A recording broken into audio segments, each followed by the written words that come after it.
നമസ്കാരം, news prime മലയാളത്തിലേക്ക് സ്വാഗതം. രൂപയുടെ മൂല്യം ഗണ്യമായി ഇടിയുകയും പണപ്പെരുപ്പം വലിയ തോതിൽ വർദ്ധിക്കുകയും ഈ രാജ്യം സാമ്പത്തിക അരാജകത്വത്തിലേക്ക് പോവുകയും ചെയ്യുമ്പോൾ ഏത് പള്ളിക്കടിയിലാണ് ശിവലിംഗമുള്ളത് എന്ന് തപ്പി നടക്കുകയാണ് ബി ജെ പിക്കാർ.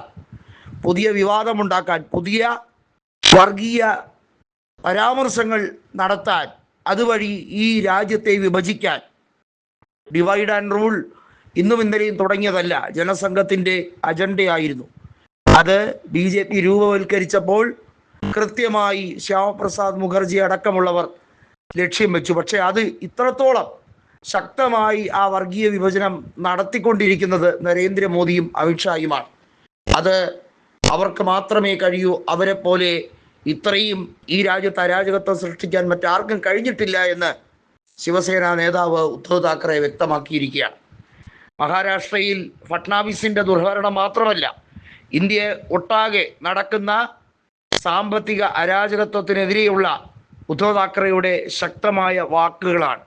ഏത് പള്ളിക്കടിയിലാണ് ശിവലിംഗമുള്ളത്, എവിടെയൊക്കെയാണ് ലവ് ജിഹാദ് നടക്കുന്നത്, എവിടെയൊക്കെയാണ് മനുഷ്യർ മതത്തിൻ്റെ പേരിൽ തമ്മിൽ തല്ലാൻ ശ്രമിക്കുന്നത്, അതിനെ എങ്ങനെയൊക്കെ പർവ്വതീകരിക്കണം, എങ്ങനെയൊക്കെ ഊതി കത്തിക്കണം, ഈ രാജ്യത്ത് എങ്ങനെയൊക്കെ അസമാധാനം വിതരണം, ഇതൊക്കെയാണ് ബി ജെ പിയുടെ അജണ്ട.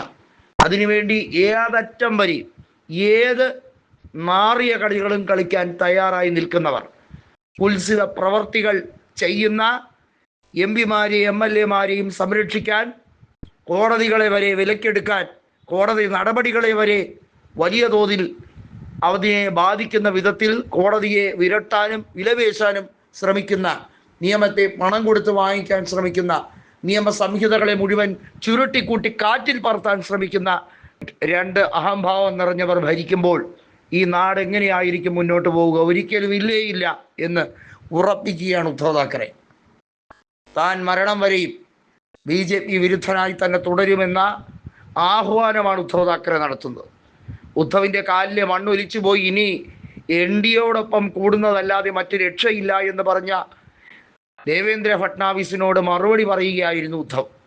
തൻ്റെ പിതാവ് സ്ഥാപിച്ച പാർട്ടിയെ മറ്റൊരു കൊള്ളസംഘം വന്ന് തട്ടിക്കൊണ്ടുപോയി എന്ന് Uddhav Thackeray ഉറപ്പിക്കുകയാണ്.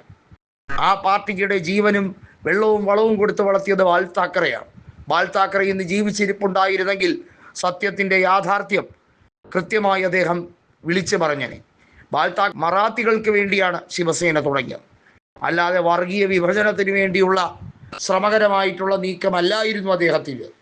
B J P അതിനെ വളച്ചൊടുക്കുകയാണ്. ബി ജെ പി ബാൽ താക്കറെ ഏറ്റെടുക്കേണ്ട കാര്യമില്ല. തൻ്റെ പിതാവിനെ ഈ രാഷ്ട്രത്തിന് കൃത്യമായി അറിയാം, ജനങ്ങൾക്കറിയാം. ബാൽ താക്കറെയുടെ സംഭാവന അത് പറഞ്ഞുകൊണ്ട് എൻ ഡി എയും ബി ജെ പിയും അങ്ങനെ കോൾമയിർ കൊള്ളണ്ട എന്ന് ഉറപ്പിക്കുകയാണ് ഉദ്ധവ് താക്കറെ.